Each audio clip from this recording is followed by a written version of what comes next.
Beautiful, beautiful life. I might just say what you wanna.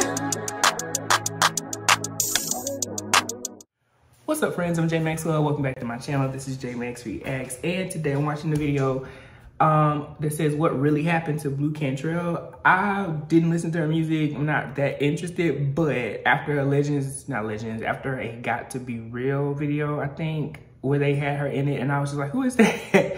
This came through my recommended, so let me see what happened to her.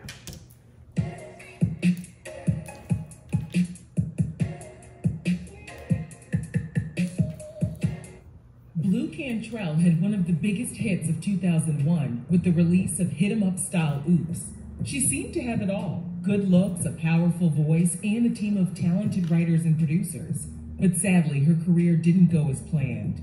This is a story of a shady record contract, racy photos, and a rumored mental health breakdown. Yikes. Oh, and you're probably wondering what happened between her and Jay-Z. Jay-Z? Oh my God! Don't worry, we'll get into that in a bit. Damn. Don't forget, you can gain access to this audio and one unreleased video per month on the Real Reality Gossip Patreon. Details are in the description box. Now let's get into today's video. Born as Tiffany Cobb in Rhode Island, she was given the nickname Blu as a child because she was obsessed with the color. Her mom, a jazz singer, raised Blu and her 5 siblings on her own. In an interview with Wendy Williams, Blu described her dad as being a deadbeat NBA player who left their family early on. Yikes.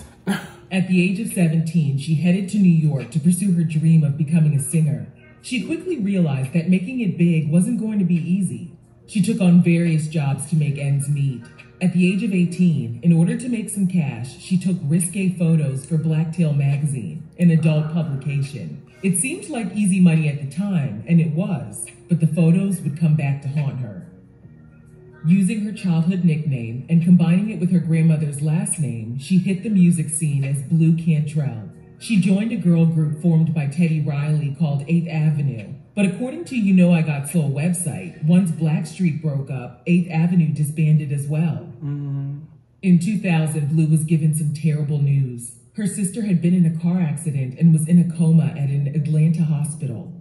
Blu made her way to Atlanta to be closer to her, and while her family struggled with the thought that her sister wouldn't make it through, Blu's life began to change. She told Pollster website a chance meeting with a guy in a hotel lobby and a random meeting with Usher put her in contact with Red Zone Entertainment co-founder Christopher Tricky Stewart. He's now known for his work with Beyonce, Katy Perry, and Rihanna. But when Blu first met him, he was riding the success off of producing Maya's hit song entitled Case of the Ex. Blu played Tricky her demo, and according to her official website, he was so impressed, he asked her to sing background for artists like Gerald Levert, Faith Evans, Puff Daddy, and Aaron Hall. He also asked Blu to stay with him and his girlfriend at their Atlanta home instead of returning to New York. Blu was hesitant because she was still dealing with a lot of stress. Although her sister was out of the coma, there was a long road of recovery ahead of her. But Blu told You Know I Got Soul website that she was drawn to Tricky's family. She had been on her own for a while and she craved that stability. So she agreed to stay in Atlanta and briefly moved in with them. Tricky told her he was going to call his associate L.A. Reid, the then president of Arista Records, so he could listen to some of the songs she had recorded. Blu didn't believe him at first, but before she knew it, L.A. was in the studio with them and was blown away by Blu's voice. L.A. offered her a deal right there on the spot, and Blu was ready to sign on the dotted line. But Tricky told her to slow down so they could discuss things. They sent L.A. on his way, and soon enough, word got around about the new singer with the amazing jazz-inspired soprano voice. Blu told You Know I Got Soul website that 10 labels were in an 11-hour bidding war for her. Wow. L.A. refused to let anyone else sign her, and he was eventually the highest bidder.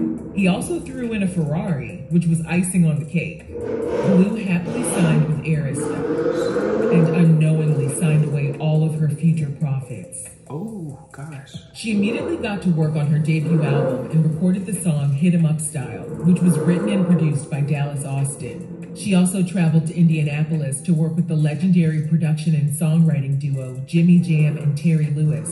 Blu walked into their huge studio and began singing a melody while a pianist played nearby.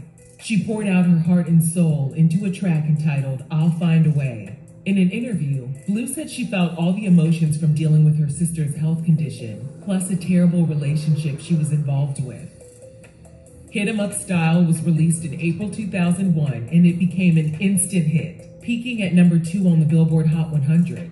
Blu was immediately put on a nationwide promotional tour. She also earned a Grammy nomination. Her debut album, So Blue, was released in July 2001 and was certified gold. Blu took the time to go to multiple record stores and convince them to purchase more copies. Building those solid relationships with store owners eventually helped the album go platinum. While attending an awards show, she met an NBA player. Blu never revealed his identity, but she told Wendy Williams he pursued her relentlessly and they began dating. She had a great relationship and her career was on track, but things took a turn when her photos from Blacktail magazine were uncovered in May 2002. Blu took it all in stride, telling the AJC, "I'll sign one of the pictures if they want me to." She told The Guardian the pictures were keeping her name in the news, so she wasn't too upset. She reportedly negotiated a $1 million payout to pose for Playboy magazine and was even invited to perform at the Playboy Mansion. However, some outlets weren't happy, and Radio 1, a British music outlet, briefly banned her music from their station. Sadly, the photos also ruined her relationship with the NBA player, and they decided to go their separate ways. In 2003, she released her second album, Bittersweet. The album peaked at number 7 on the Billboard charts and did well internationally. It also earned her another Grammy nomination, and then came the rumors about her and Jay-Z. Even though Jay-Z was in a relationship with Beyonce, a lot of people assumed there was something going on between him and Blu. But Blu insisted they were just friends. In an interview with Wendy Williams, she said they had never been intimate, but she had a crush on him and she was down to give him a chance. Oh, wow. I have a big crush on him now. I'll tell you that much. I still have a crush on him now. No, I didn't. No, I'm really selective about it. What? Really? I really like him though. And I don't care who he's dating. I always had a crush on him though. I'm just saying, you're in New York. Yeah, okay. And what You ran into him and everything was right. Did you make that play? I wouldn't turn it down. Let's just put it that way. No, why did they put that right there? And That's then shady. things started to get strange. People noticed that Beyonce's song Baby Boy was similar to Blu's song Breathe from her sophomore album. Blu told The Guardian she was convinced that Beyonce was making subliminal references to her in the lyrics of Baby Boy. Like when Beyonce sings Let Me Breathe, and Breathe is the name of Blu's song, of course. Both songs coincidentally feature Sean Paul as well. Yikes. Since Blu's song was released first, some people thought Beyonce was being a copycat. According to Contact Music, while Blu said she was a fan of Beyonce's, she also added, "She uses words which are in the hook of my song, and if she's that talented, she shouldn't have to copy someone else." I bet if you look Then at... when Blu released her promo for her song Round Up, Beyonce and Jay-Z followed suit by dropping their music video for the song 03 Bonnie and Clyde. And it looked a lot like Blu's promo. Was it all just a coincidence? We're not sure, but Blu told The Guardian, "Maybe we should get on stage and battle it out live, each sing a song in true beef style." But she doesn't want to do that. Years later, Beyonce and Jay-Z would name their first daughter Blue Ivy. And of course, it made many people wonder. Wow. But behind the scenes, there was a new love in Blu's life. While working with Puff Daddy at the start of her career, she was introduced to a producer named Tony De Niro. He appeared as her love interest in the music video for her song, Make Me Wanna Scream. They became an item, and according to The Independent, Blu was so in love with him she hired him to be her tour manager. In February 2004, it was reported that Blu dumped her boyfriend Tony after continuous arguments turned physical. Ooh. Tony denied the allegations. A source said Blu also cut ties with him professionally, but he was still featured on pre-recorded tracks that appeared on her 2004 mixtape entitled From LA to LO. If things weren't bad enough, Blu's career stalled. She told You Know I Got Soul. When L.A. Reid left Arista, she no longer wanted to be on the label. And then things were so hectic, record executives forgot to renew her contract, and she essentially became a free agent. Wow. In the meantime, she continued to tour and work on her music independently. In 2007, she starred in a stage play called Gossip, Lies, and Secrets with Kenya Moore and Lisa Ray. And in 2008, she appeared on the show Celebrity Circus. Unfortunately, she was booted from the show early on, but there were reports she was hooking up with fellow contestant Antonio Sabato Jr. Blu's rep said the two were just having fun. And then she disappeared. She told You Know I Got Soul she moved to London for a while to get away from being a celebrity 24/7. By 2012, she was ready to start working on her next album. As of this video, the album has yet to be released, and there were more problems for Blu. In 2014, TMZ reported she was found running through the streets of Santa Monica at 2 a.m. She was reportedly in fear of her life and said someone had given her poisonous gas. The cops came, and she reportedly identified herself as a one-hit wonder. She was taken to the hospital for a psychological evaluation, and further information about her diagnosis wasn't made public. Looking back on her career, Blu expressed regret about the record contract she signed many years ago. She told You Know I Got Soul that when coming into the business, people are bound to take advantage of artists. She added, I can tell you that 98% of artists have been robbed.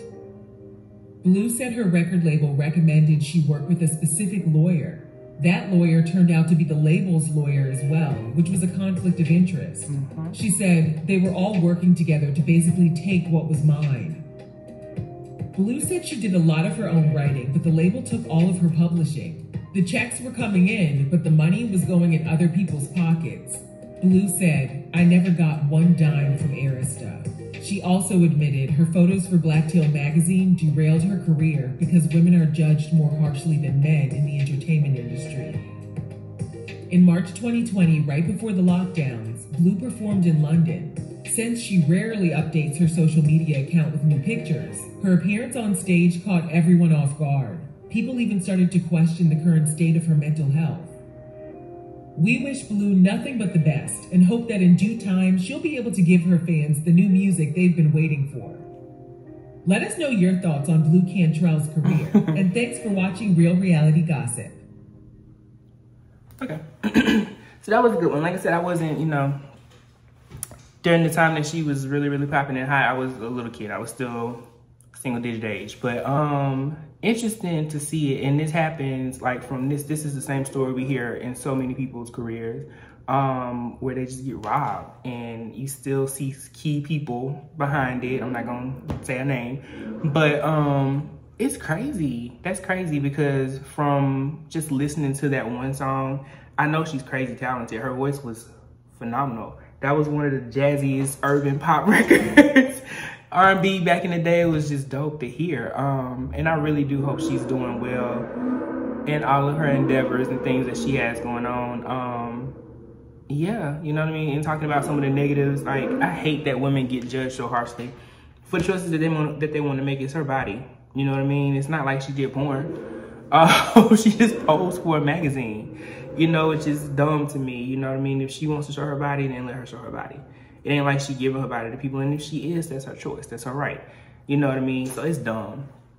So stupid. So crazy to see that kind of stuff. When it came down to like the whole comparisons and like the Beyonce thing, I'm so tired of watching videos and seeing people put their stuff side by side and nobody ever has a real answer to it. But the real answer to it in most instances, now this is me being flat out honest and giving you an opinion, if the same person produced and wrote Blu's song and then B's song, it probably did bear similarities. When they talk about the whole Amerie and Beyonce thing, when it came to like One Thing and then Crazy in Love, the Go-Go Style, it was the same producer.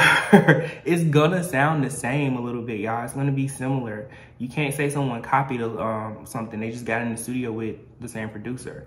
And that happened too, that happened a lot, and it happens a lot. You know what I mean? We always want to throw comparisons out there, say somebody's stealing, and it's not always stealing. Sometimes it's really just that, hey, she worked with Rich on this day, she worked with Rich on that day.